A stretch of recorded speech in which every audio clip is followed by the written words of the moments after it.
भागवत महापुराण की जय, श्री श्याम जी महाराज की जय, बालाजी सरकार की जय, रात पर गुरु महाराज की जय। जय जय श्री सीताराम।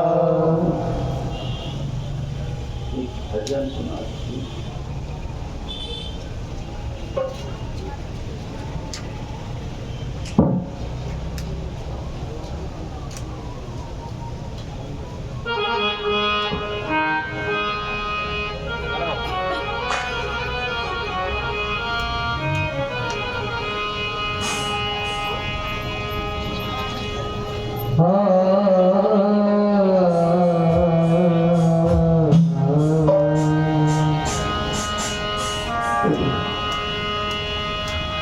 रचा है सृष्टि को जिस प्रभु ने,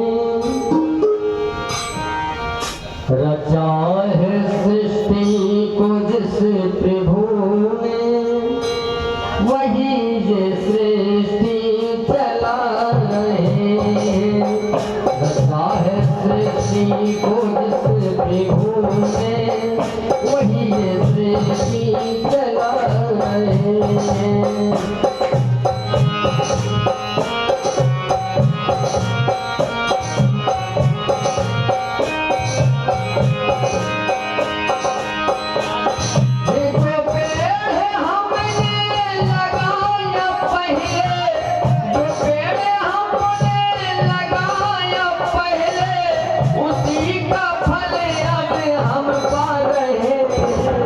रचा है सृष्टि को जिस प्रभु ने, वही ये सृष्टि चला रहे।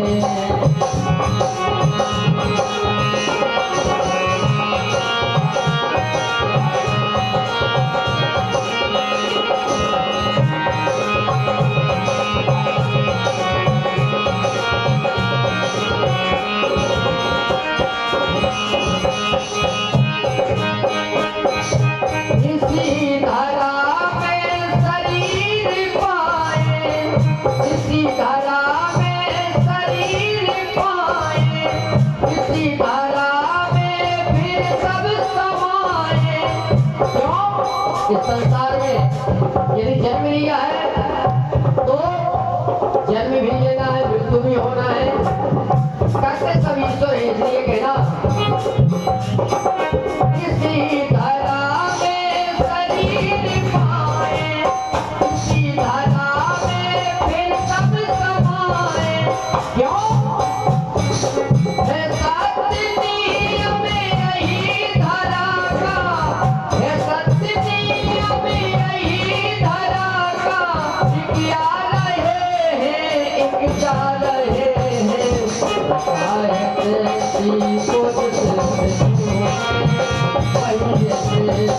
चला गए।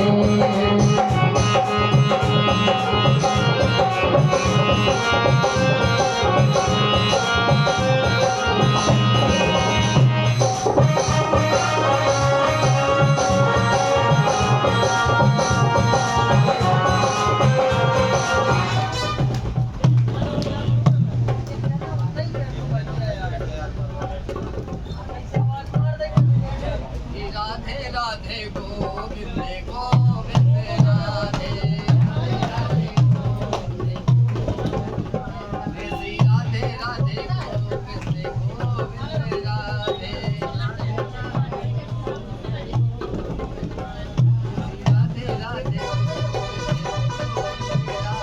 राधे राधे राधे गोविंद गोविंद राधे गोविंद राधे गोपाल राधे गोविंद राधे गोपाल गोविंद राधे गोपाल राधे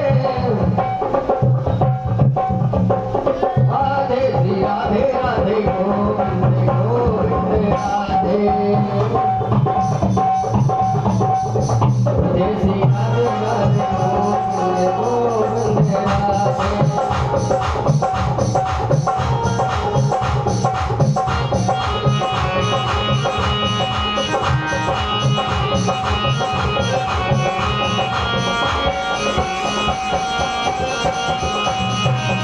इन्होंने भेजा जगत में जाना, तय कर दिया लौट के फिर से आना। जो भेजने वाले हैं यहाँ पे, जो भेजने वाले हैं यहाँ पे, वही तो वापस बुला रहे हैं। चाहे तेरी कोई होने, वही चला गए।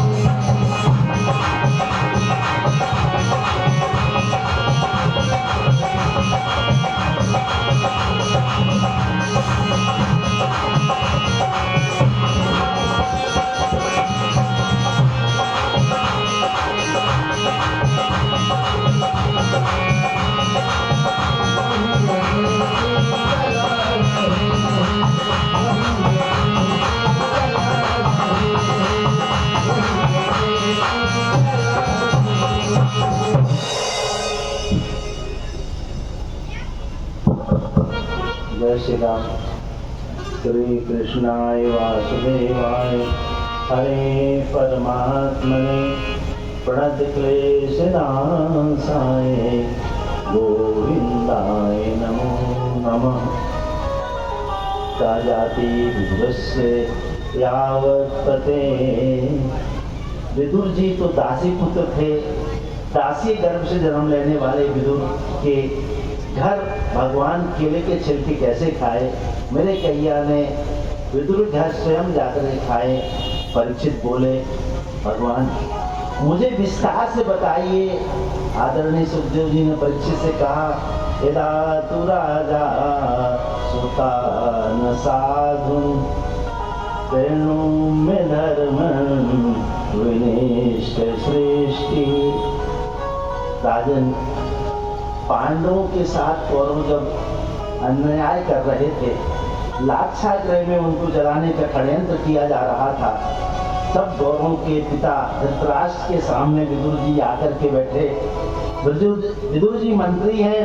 विदुर जी ने राजा से बोले, राजन मैं मंत्री होने के नाते नहीं एक भाई होने के नाते नहीं, एक नागरिक होने के नाते नहीं, आपसे निवेदन करने आया हूँ। राजन, अन्याय की बेल पर कभी अमृत की बेल नहीं फलती। अन्याय की बेल कभी हरी भरी नहीं हो सकती है। पांडवों के साथ तुम्हारे पुत्र जो अन्याय कर रहे हैं उसे रोकिए। पांडव कमजोर नहीं हैं, केवल आपका आदर करते हैं, इसलिए कुछ बोलते नहीं। और साथ कहते, एक नगर को नष्ट कर देने से यदि पूरा देश सुरक्षित रहता है तो उस नगर को नष्ट कर देना चाहिए।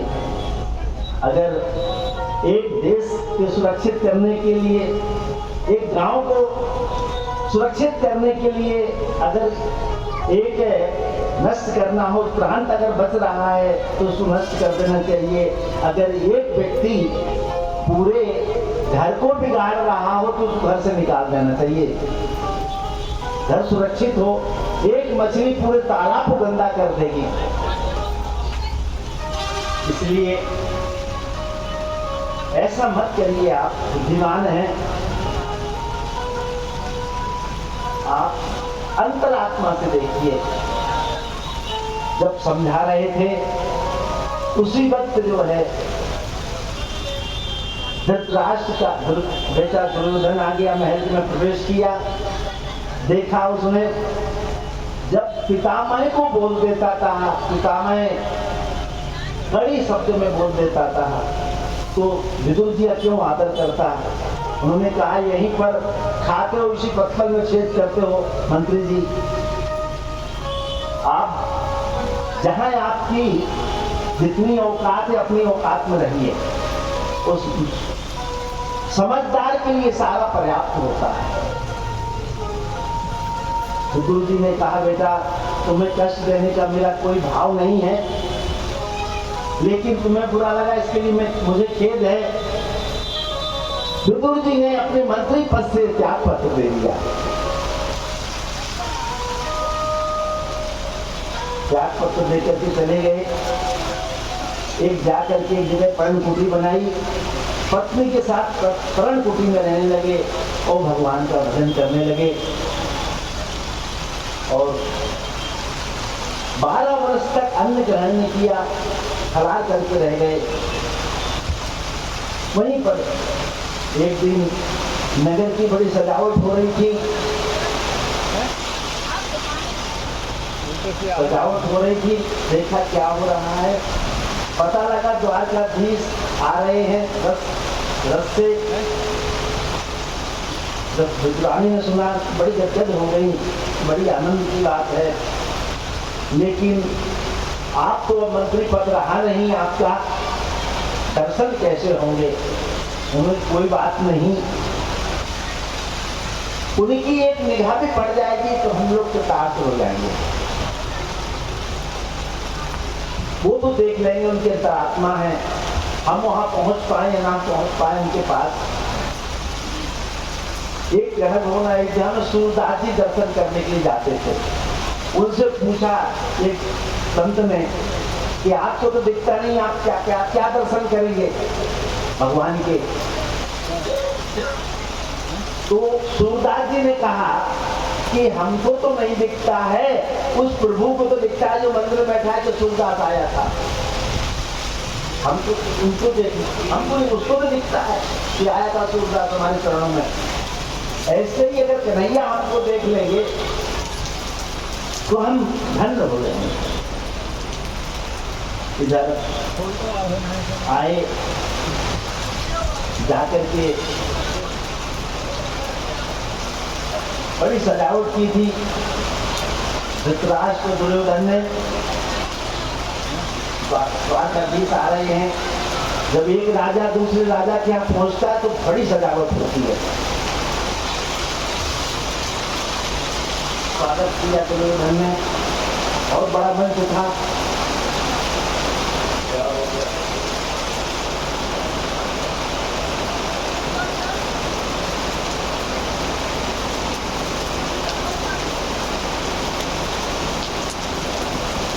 दुर्योधन गोविंद का स्वागत कर रहे हैं। उन्होंने कहा कि मैंने तुम्हें, दुर्योधन ने कहा पांडव तुम्हारे भाई है? बोले हाँ। तुम्हारे काका के बेटे हैं? बोले जी। तो तुम्हारे भाई हुए? बोले इसीलिए तो आधे राज का हकदार है? बोले बिल्कुल नहीं। बोले क्यों? बोले अगर आप आधा नहीं दे सकते हैं तो 5 गांव ही दे दीजिए। उन्होंने कहा